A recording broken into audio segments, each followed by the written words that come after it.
Assalamualaikum warahmatullahi wabarakatuh. Perkenalkan, nama saya Sahmimi. Saya dari Alih Jenjang Kebidanan Non-Reguler S1 Kebidanan Universitas Sarimulya. Di sini saya mendapat tugas dari kampus untuk menyampaikan tentang kebutuhan pada masa kehamilan.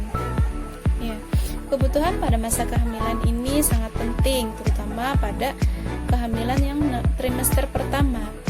Kebutuhan gizi ini akan berbeda dibanding pada masa normal. Kebutuhan gizi ini selama hamil menjadi lebih tinggi dengan adanya perubahan-perubahan yang terjadi pada fisik.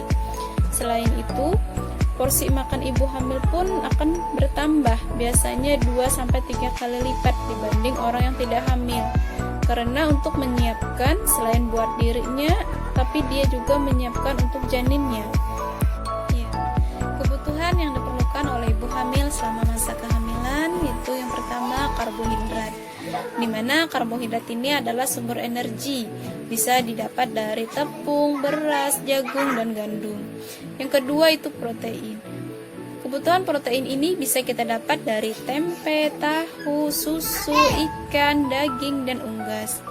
Nah, mengkonsumsi ikan ini sangat dianjurkan, terutama ikan laut, karena mengandung lemak omega 3, yang mana kita semua sudah tahu kalau omega 3 itu berperan untuk pertumbuhan dan perkembangan otak anak. Yang ketiga itu zat besi. Bisa didapat dari hati, sumsum tulang, telur, daging, ikan, ayam, dan sayuran yang berwarna hijau.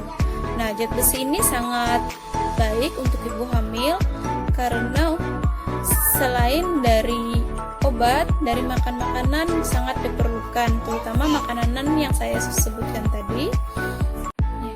Yang keempat itu asam folat. Rendahnya kadar asam folat pada ibu hamil bisa menyebabkan kelahiran cacat, gangguan saraf, dan gangguan perkembangan kecerdasan. Kebutuhan asam folat ini bisa kita dapat melalui sayuran yang berwarna hijau, hati, dan ayam. Yang kelima itu kolin. Kolin ini merupakan salah satu vitamin B kompleks yang dibutuhkan oleh ibu hamil terutama pada 18 minggu kehamilan. Vitamin ini dapat meningkatkan kemampuan bayi untuk membentuk hubungan anterneuron yang sedang tumbuh pesat. Dan kolin ini sendiri bisa kita dapat dari kuning telur, daging, tanpa lemak, kedelai, dan hati. Yang keenam itu vitamin E. Vitamin E ini berfungsi sebagai antioksida yang melindungi tubuh dari radikal bebas yang menyebabkan kerusakan kromosom atau jaringan sel bayi, terutama pada awal kehamilan yang sangat rentan.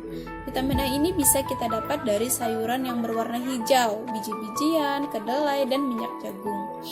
Yang ketujuh itu vitamin A. Kekurangan vitamin A selama masa kehamilan dapat menyebabkan bayi prematur dan terlambatnya pertumbuhan, serta rendahnya berat badan bayi yang dilahirkan.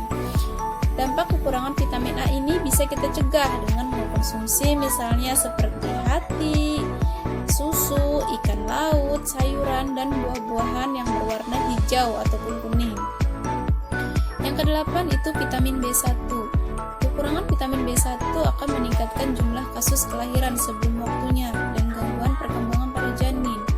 Vitamin B1 ini bisa kita dapat dari mengkonsumsi biji-bijian, kacang-kacangan, padi-padian, dan daging. Yang kesembilan itu iodin. Kekurangan iodin pada masa kehamilan akan mengakibatkan kreatin atau tumbuh kerdil yang ditunjukkan dengan adanya gangguan mental dan fisik menyerupai karakteristik seperti Down syndrome. Untuk mencegahnya, kita bisa mengkonsumsi garam dapur yang sudah diperkaya oleh iodin, bahkan makanan yang berasal dari laut serta tumbuhan hidup yang hidup di pantai. Yang ke-10 itu zinc. Zinc ini berperan untuk meningkatkan sistem imun dan memperbaiki fungsi organ perasa atau penglihatan, penciuman, maupun pengucap. Dan sumber zinc ini pun bisa kita dapat dari yang namanya daging, hati, telur, ayam, siput, susu, dan kacang-kacangan. Jadi kebutuhan pada masa ibu hamil itu mutlak harus dipenuhi. Kekurangan nutrisi dapat menyebabkan anemia, abortus, inersia uteri, perdarahan, dan sepsis puerperalis. Mungkin itu saja dari saya. Apabila ada kekurangan maupun kesalahan, mohon dimaafkan. Bagi teman-teman dan dosen, mohon masukan dan sarannya. Saya akhiri. Wassalamualaikum warahmatullahi wabarakatuh.